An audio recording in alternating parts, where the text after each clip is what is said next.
Good evening, everyone, and thank you, Manish, for your time. And I think it's an interesting, exciting topic, at least personally to me, and I'm sure for many of you out over here, right?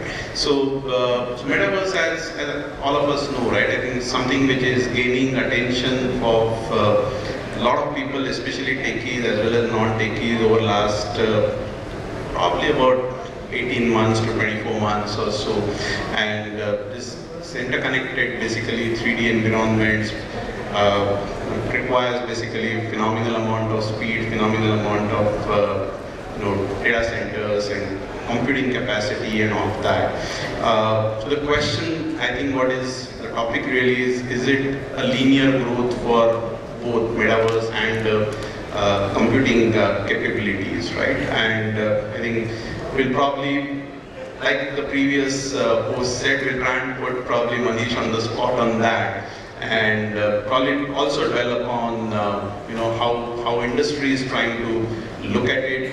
Is there a business case, or is it just all about gaming, which is what most of the current use cases are? So Manish, maybe if I may begin with asking a question, saying do you really see a business case of using it for your kind of business? And I think I happen to chat with you outside. You have come from, while you can look at it from life sciences, Wockhardt, and other pharma and life sciences businesses, but you having come from very diverse background, right, from startup to probably a government ecosystem. So how do you see this basically from a real business perspective, or do you see this, at least for foreseeable future, limited to things like fantasy play and gaming and so on and so forth?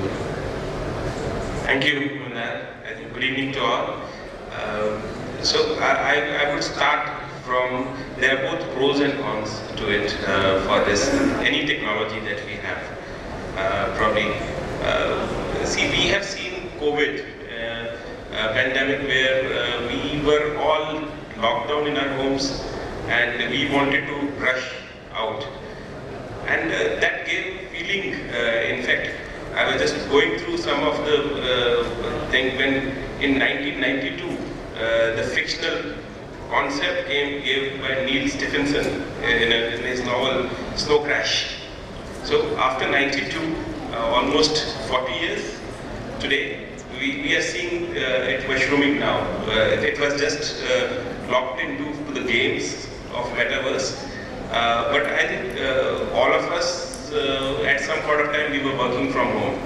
But that immersive experience of attending the office and feeling it, entering the meeting room, entering the conference hall, entering your team, all that involvement, I think Metaverse is going to change.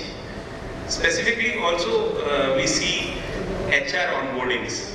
So how do you showcase them when the people are not into your office, they are sitting in their homes? How do they feel? What is the experience they want to get of your company that is entering? So I think that is another area which can come. Trainings, especially the scientific equipments and manufacturing space. How do you show them when you have some compliance and regulatory aspects where you cannot roam around for much, you have to be in protective gears. I think that's where a lot of applications of Metaverse we can see. And of late, I think in pharma and healthcare, telemedicine is the one subject where it has mushroomed, where we started talking to doctors and feeling it. But can we have immersive experience of it? Can Metaverse can give some tools to us where I can see some of the parameters of the patient? I think there is a lot of progress in that, where you can have haptic touch and some of the parameters can be seen by the doctor. And that is one area. Drug development, I think where digital twin has already taken birth in a lot of clinical trials. I think that is an area where the Metaverse would come in. All that is in nascent stage. I think in coming years, if with coming of 5G, the networking speed and all those grows up, I think it can give a lot of boost towards it. Okay, so Manish, if I hear you right, you're basically trying to tell us that Metaverse could be transformational, right? Yes. And lot of times, basically, the transformational use cases actually drive, I would say, the development of technology or the development of new technology, or use cases actually drive technology, right? So do you think purpose-built clouds are going to be the next case? Do you think maybe like AWS, Google and others would probably be providing more services beyond public cloud services and get into the arena of basically purpose-built clouds, or those kind of arena?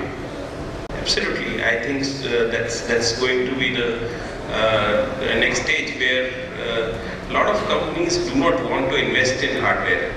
And of course, if they want to invest in hardware, in the current scenario where the chip shortage is there, how do you get those hardwares across?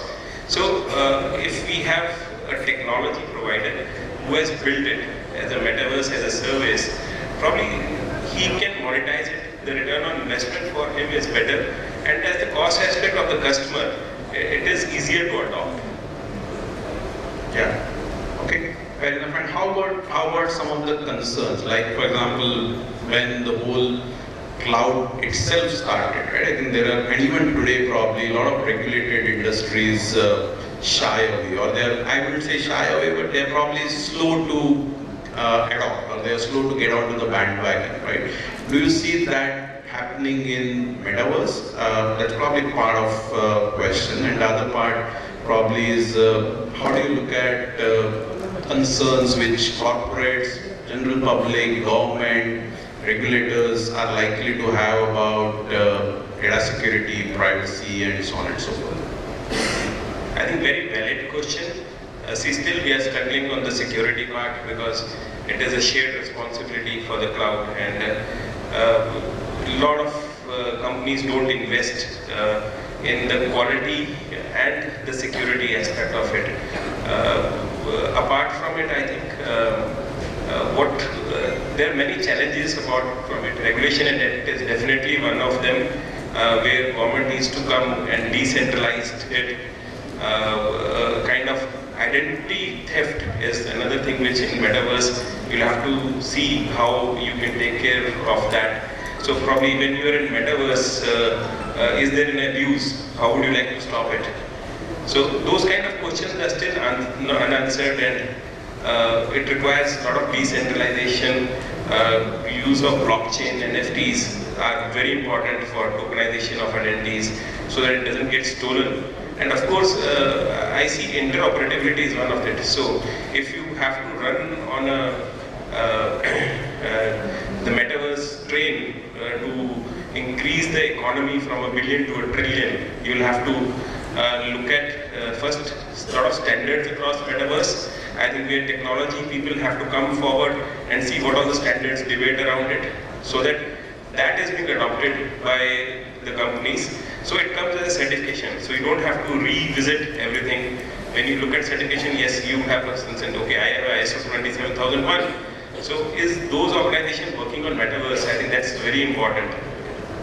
Okay, and maybe if for the actual deployment and adoption, especially in the Indian context, because the global context could be completely different somewhat, right? So especially in Indian context, what do you think, what areas are critical? Is it in the form of hardware, which is probably AR, VR devices, or is it computing alone, or is it the cost of computing?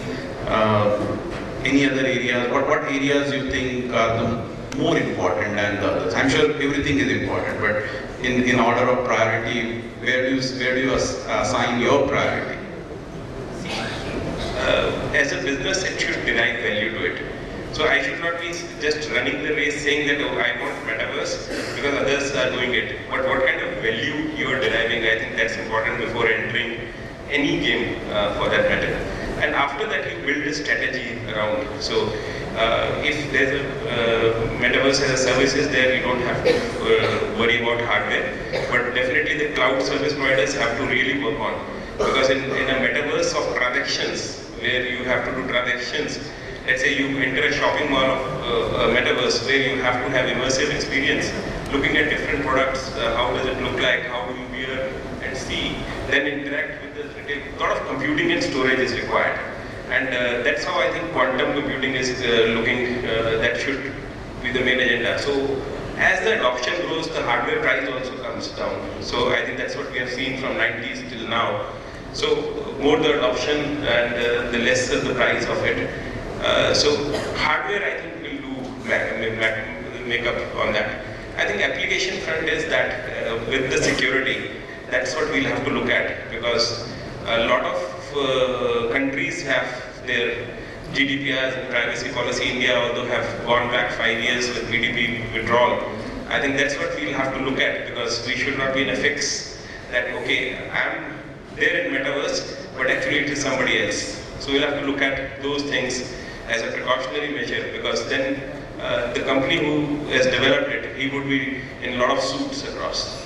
And maybe a sub question, how critical the ecosystem of payments and copyrights and so on and so forth according to you?